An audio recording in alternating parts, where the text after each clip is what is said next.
BBC Urdu के cricket special Facebook live में खुशामदीद। मैं हूं कोमल फारूक।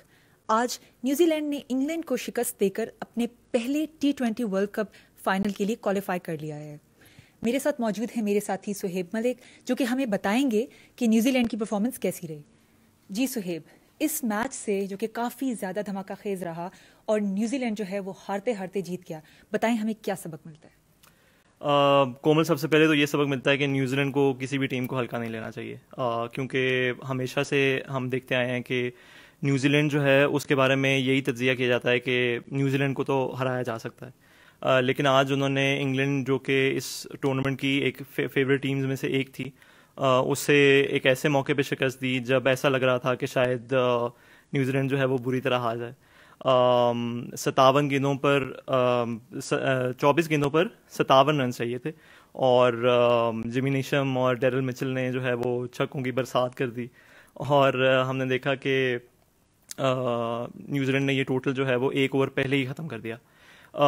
एक तो हमें ये सबक मिलता है इस चीज़ से कि ख़ास तौर पे आखिर के ओवर्स में, आखिरी 4 ओवर्स में दुबई में, यूएई में, यहाँ पे अच्छा खासा स्कोर हो सकता है। सो जो भी टीम पहले बैटिंग करती है या बाद में बैटिंग करती है, उन्हें विकेटें हाथ में रखनी चाहिए और आखिरी कुछ ओवर्स का इंतज़ार करना चाहिए, जिस तरह हमने पाकिस्तान स्कॉटलैंड के मैच में भी देखा। शोएब मलिक ने धुआंधार बैटिंग का मुजाहरा किया।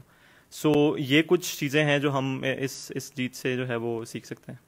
अच्छा सुहेब, हमें ये बताएं कि पाकिस्तान को न्यूजीलैंड का अगर सामना करना पड़ा फाइनल में, अगर पाकिस्तान कल मैच जो है वो जीत कर फाइनल के लिए क्वालिफाई करता है, तो हमें ये बताएं कि पाकिस्तान को किन मुश्किलात का सामना करना पड़ सकता है?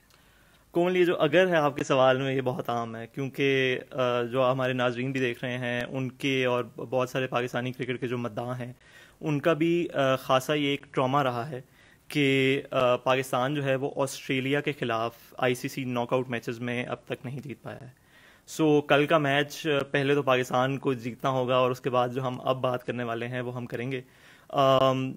तो अगर पाकिस्तान का मुकाबला न्यूजीलैंड से होता है फाइनल में, तो एक तो सबसे इम्पॉर्टेंट बात यह है कि न्यूजीलैंड की जो टीम है उसका डिसिप्लिन, उसकी जो अप्रोच है, उसके टैक्टिक्स हैं, उनको बगौर उनका जायज़ा लेना होगा।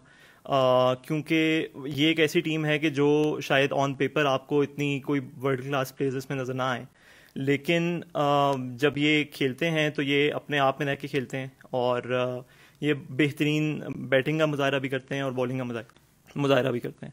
सो बैटिंग डेप्थ भी इनकी हमने आज देख ली है, इनकी बॉलिंग में भी बहुत ज़्यादा डेप्थ है। सो किसी भी सूरत इनको जो है वो हल्का नहीं लेना चाहिए। अच्छा सुहेब, हमें ये बताएं कि अगर पाकिस्तान जो है वो फाइनल के लिए क्वालिफाई कर देता है और इसका मुकाबला न्यूजीलैंड के साथ होता है, तो न्यूजीलैंड की परफॉर्मेंस पे नज़र डाली जाए तो वो ऐसी कौन सी कमज़ोरियां हैं न्यूजीलैंड की टीम की जिनसे हम फ़ायदा उठा सकते हैं? कोमल, आज हमने जो एक चीज़ देखी है वो शायद हमें पिछले मैचों में उस तरह से नज़र नहीं आई है, और वो है जिमी नीशम की बैटिंग। इससे पहले हम ये चीज़ देख चुके हैं कि न्यूजीलैंड की जो बैटिंग है, अगर वो ऊपर तले विकेटें गिरती हैं तो नीचे से कोई ज़्यादा रन्स करने वाले नहीं होते।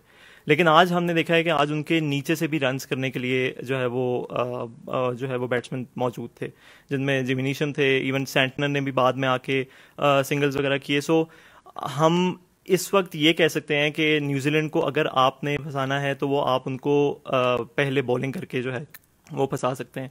सो अगर टॉस जीतता है पाकिस्तान तो पहले बॉलिंग करे और न्यूजीलैंड को छोटे टोटल पे रखे और वहाँ से फिर पाकिस्तान ये मैच जो है वो जीतने में कामयाब हो सकता है। शुक्रिया सुहेब। अब देखना ये होगा कि कल पाकिस्तान जो है वो किस तरह की परफॉर्मेंस देता है। इसके साथ ही आप लोग हमें बताइए कि कमेंट्स में कि आप पाकिस्तान से कल क्या एक्सपेक्ट कर रहे हैं, आपके पसंदीदा खिलाड़ी कौन से थे और आपको उनके बारे में क्या ज़्यादा बात पसंद आई। फेसबुक लाइव से फ़िलहाल इतना ही। मज़ीद तफसीलात के लिए विजिट कीजिए हमारी वेबसाइट bbcurdu.com। शुक्रिया।